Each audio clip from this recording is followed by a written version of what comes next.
그러니까 제자를 삼는다는 것이 무엇일까? 저는 뒤집어서 말하면 좋은 스승이 되는 것, 사랑하는 것, 선한 영향을 끼치고 좋은 영향을 끼치는 것이다, 이렇게 말할 수 있는 것 같아요. 그러니까 한 사람에게 정말 선한 영향을 끼치기 시작할 때 그 사람 안에 마음에 감동이 생기죠. 그러니까 변화가 일어납니다. 그 안에서 이제 성숙하는 일들도 일어나게 되는 거죠. 그러니까 우리가 지난 주일 묵상한 말씀 가운데 고린도전서 3장을 묵상했는데 이 3장 5절을 보니까 이런 말씀이 있죠. 우리 같이 한번 읽어볼까요? 시작. 그런즉 아볼로는 무엇이며 바울은 무엇이냐? 그들은 주께서 각각 주신 대로 너희로 하여금 믿게 한 사역자들이니라. 아멘. 근데 이 말씀을 보면요, 사역자라는 표현이 있는데 사역이 무엇인지에 대해서도 정리할 수 있는 말씀이기도 해요. 이 말씀에 따르면 교회에서 진행하는 사역이라고 할 때 이 사역이란 무엇입니까? 한 사람으로 하여금 믿음에 이르도록 하는 것이 사역이에요. 우리의 사역을 통해서 일어나는 열매를 기대하기를 한 사람이 예수님을 믿는 믿음 안에 들어오는 것, 믿음 안에 성장하는 것으로 나타나야 이게 진짜 사역이라는 것이죠. 여러분, 하나님께서 내게 맡겨주신 영혼이 있어요. 우리의 셀에 맡겨주신 영혼이 있고 우리 교회에 맡겨주신 영혼들이 있습니다. 이 믿음에 대해 우리가 사역할 때 이 한 사람 한 사람이 한 영혼 한 영혼이 예수님을 만나 예수님께 나아가고 예수님과 동행하면서 그 믿음으로 살아가도록 돕는 것, 함께하는 것, 영향을 끼치는 것, 이것이 바로 제자를 삼는 사역이고 좋은 스승이 되어주는 사역이라는 것입니다. 여러분, 우리도 사실 누군가를 통해서 예수님을 만나게 되었던 것처럼 저와 여러분도 누군가에게 그 누군가가 되어서 예수님을 만나는 만남, 믿음에 이르게 하도록 돕는 이와 같은 역할들을 감당할 수 있는 저와 여러분 되시기를 주님의 이름으로 축복합니다. 여러분, 만남이 이렇게 중요한 것 같아요. 한 학생에게 좋은 스승을 만나게 될 때 그의 삶의 태도가 바뀌고 꿈을 꾸고 그 꿈꾸는 가운데 삶의 이 어떤 정황들이 달라지고 그 안에서 열정이 생기고 꿈을 향해 달려가 마침내 성취하게 되는 일들이 일어나게 되는 것처럼 우리가 누구를 만나는가 너무나 중요한데 우리의 인생 가운데 가장 중요한 만남이 있다면 바로 예수님과의 만남인 줄 믿습니다. 그래서 오늘 본문을 보면요, 이 예수님을 만난 바로 그 한 사람에 대한 이야기를 오늘 성경은 전하고 있는데 한 나병 환자가 예수님을 만난 이야기예요. 근데 이 시간 그가 만난 예수님이 어떤 분이신지를 살펴보고자 하는데 이 나병 환자가 만난 예수님을 살펴보면서 오늘 우리의 마음 가운데에도 내가 만나고 함께한 예수님이 어떤 분이신지에 대해 이 나병 환자가 만난 예수님이 우리가 고백하고 우리가 기대하는 그런 예수님이 되시기를, 그리고 이 예수님과의 만남을 통하여 이 나병 환자가 받은 은혜와 축복을 오늘 예배하는 저와 여러분 역시도 예배 가운데 베풀어 주시는 하나님의 은혜와 축복으로 우리 가운데 가득 채워지는 그런 복된 시간이 되시기를 주님의 이름으로 축원합니다. 자, 그러면 나병 환자가 만난 예수님은 어떤 분이신가? 크게 세 가지로 살펴보고자 하는데, 첫 번째, 나병 환자가 만난 예수님은 나를 용납하시는 예수님, 나를 용납하시는 예수님을 만났다는 거예요. 자, 오늘 본문 1절과 2절, 우리 2절 첫 부분까지 우리 같이 한번 읽어보겠습니다. 예수께서 산에서 내려오시니 수많은 무리가 따르니라. 한 나병 환자가 나와. 예수께서 산에서 내려오시니 이렇게 시작하죠. 이 말씀은 예수님이 이제 마태복음 7장까지가 이 산상수훈에 대한 말씀이죠. 그러니까 산에서 말씀을 가르치시고 난 이후에 산에서 내려오셨더니 이렇게 수많은 무리들이 예수님을 따라오게 됐던 거예요. 근데 그 수많은 인파 가운데 누가 찾아 나왔습니까? 한 나병 환자가 예수님 앞에 나왔다는 거예요. 근데 여러분, 이게 쉬운 일이 아니거든요. 그러니까 모든 걸 다 떠나서 수많은 인파 가운데 이 나병 환자가 예수님 앞에 나온다는 것은 무모한 일이에요. 심지어 목숨을 거는 일이라고까지도 말할 수 있어요. 왜냐하면 당시의 이 규례에 따르면요, 나병 환자는 일반인과 일체의 접촉을 금지하고 있어요. 가까이 할 수가 없어요. 4규빗 이내로 접근할 수 없어요. 한 규빗이 보통 이 손끝에서 팔꿈치까지 대략 45cm이거든요. 4규빗이면 1m 80cm 정도가 되는 거예요. 그 안에 접근할 수가 없는 규례가 있다는 겁니다.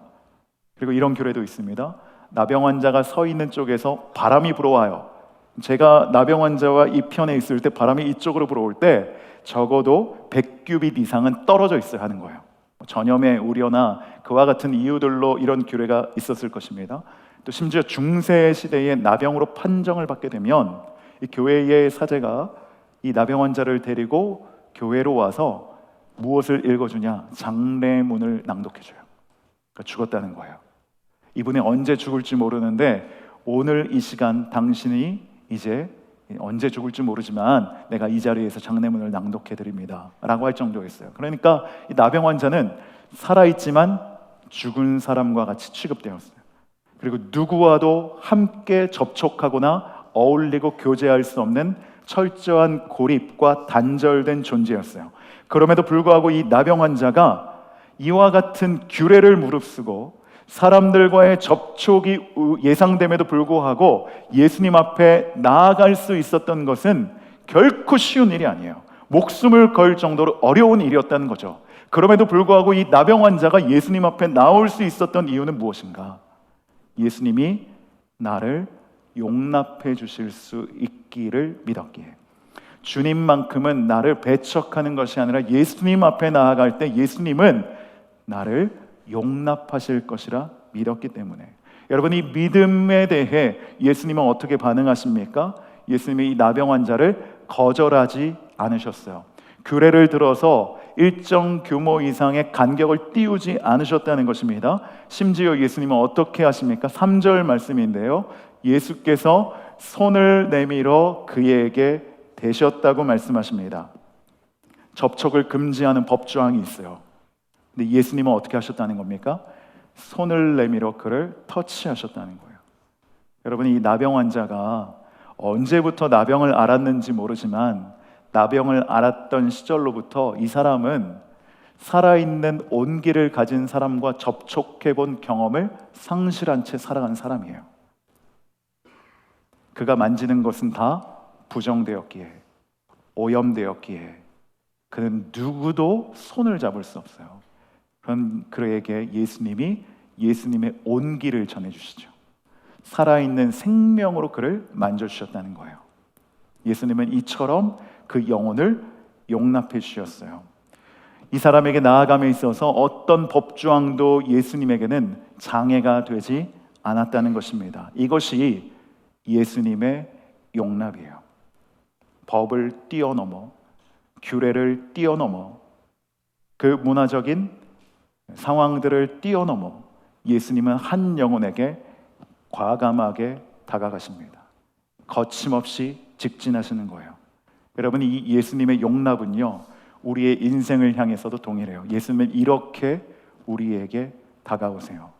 지체하지 않고, 계산하지 않고, 법을 따지지 않고 우리에게 다가오시는 것이 예수님의 용납이에요. 누구도 막을 수 없습니다. 무엇도 제한할 수 없습니다. 우리가 예수님께 나아가고자 할 때 예수님은 언제나 우리와 만나 주시는 것이 예수님의 용납이에요.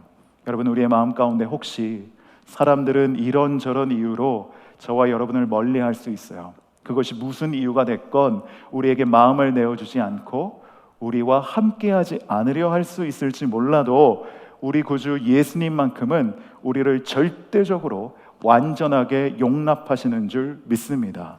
이것이 첫 번째, 우리를 용납하시는 예수님을 만나며 경험하게 되는 은혜인 것이죠. 두 번째로 이 나병 환자가 경험한 예수님은요, 능력에 제한이 없으신 예수님입니다.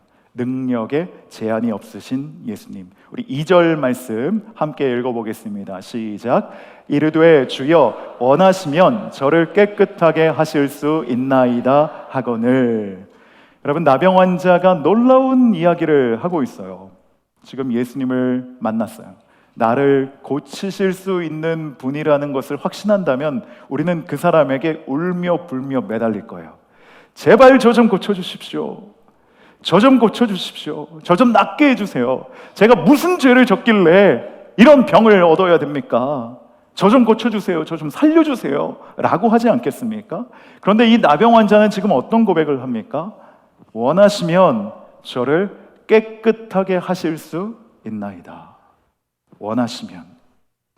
여러분, 어떻게 이런 말을 할 수 있을까요?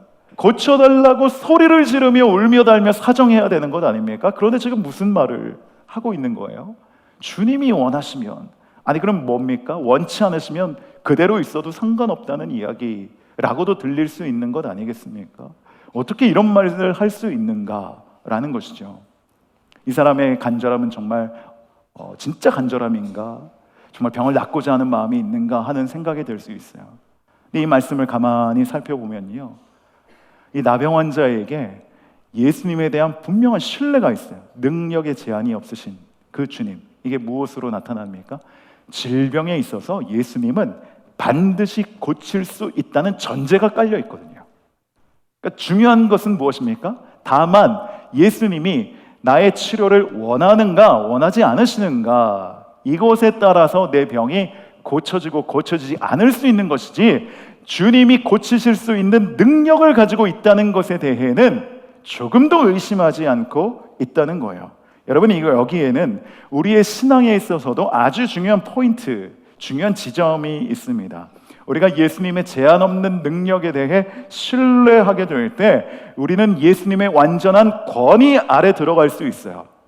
이것을 주님이 원하시는가 원하시지 않는가까지도 주님의 영역 가운데 있음을 고백하는 그분의 권위 아래 이루어지는 완전한 권위 아래 들어갈 수 있다는 거예요. 이 권위가 헬라어로 엑수시아라고 하는데, 주님의 권위의 이 엑수시아의 뜻은요, 특권, 힘, 재능, 능력, 자유, 바로 이런 엑수시아 안에 들어가게 된다는 거예요. 여러분, 무엇을요?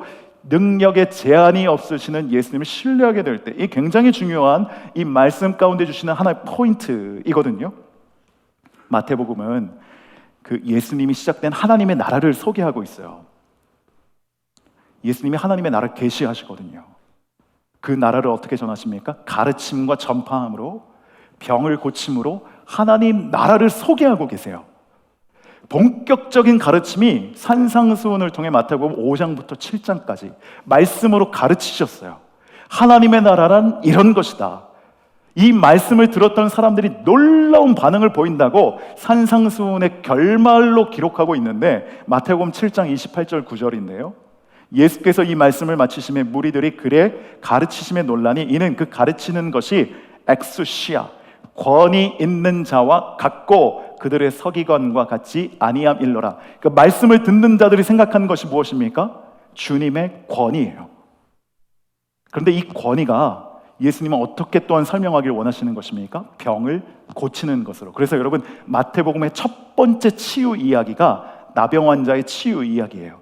8장 1절부터 4절. 근데 마태는 예수님이 수많은 치유의 기사 중에 왜 이 내용을 가장 처음으로 소개하는, 그리고 산상수훈에 이어서 바로 예수님이 치유를 통하여서 선포하시는 하나님 나라를 이루어 가시는 예수님의 권위에 대한 한 가지 증거로서 이 이야기를 채택하고 여기에 배치하고 있느냐라는 질문에 있어서 중요한 대답은요, 이 나병 환자가 예수님의 능력을 완전히 신뢰한 것, 다시 말해 주님의 권위 아래 들어가 있었기에 그 권위 아래서 그가 놀라운 기적을 경험했던 첫 번째 증인으로서 이 자리에, 이 위치에 이 사람에 대한 치유의 이야기를 소개하고 있는 거예요. 여러분, 이것이 중요합니다. 예수님의 전적인 능력을 신뢰하는 것, 이것이 곧 그의 권위 아래서 그 권위의 옷을 입는 거예요. 주님의 능력이 임하는 것입니다. 주님의 깨끗게 하심을 경험하는 것입니다. 주님의 치료를 경험하게 되는 것, 이것은 완전한 권위 아래 들어갈 때, 사랑하는 성도 여러분, 여기에서 우리의 믿음의 고백이 분명해야 될 부분이 있다는 것이죠. 나병 환자가 고백했던 예수님에 대한 고백. 우리에게 질병이 있으십니까?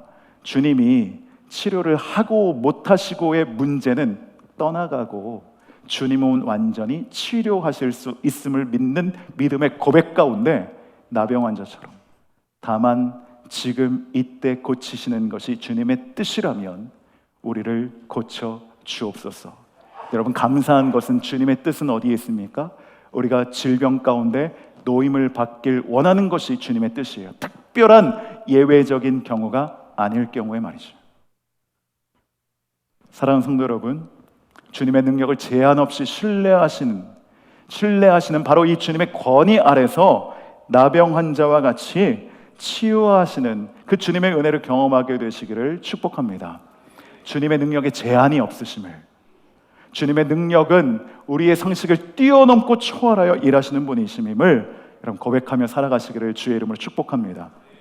여러분 또한 이 주님의 능력을 완전히 신뢰하는 것은 이 나병 환자의 모습 가운데 또 한 가지의 내용을 통해 살펴볼 수 있는데, 이 나병 환자가 지금 예수님께 치료해 주세요 라고 요청하고 있지 않다는 거예요. 나병 환자가 예수님께 무엇을 구합니까?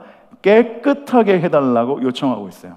보통 이 치료를 바라는 사람들은 세라피오라는 단어, 여기서 아마 이 세라피라고 하는 단어가 나온 것 같은데요, 치료해달라고 요청을 하는 것이 대부분이에요. 그런데 나병 환자들이 요청하는 것, 그리고 오늘 본문에서 이 나병 환자가 요청하는 것은 달라요.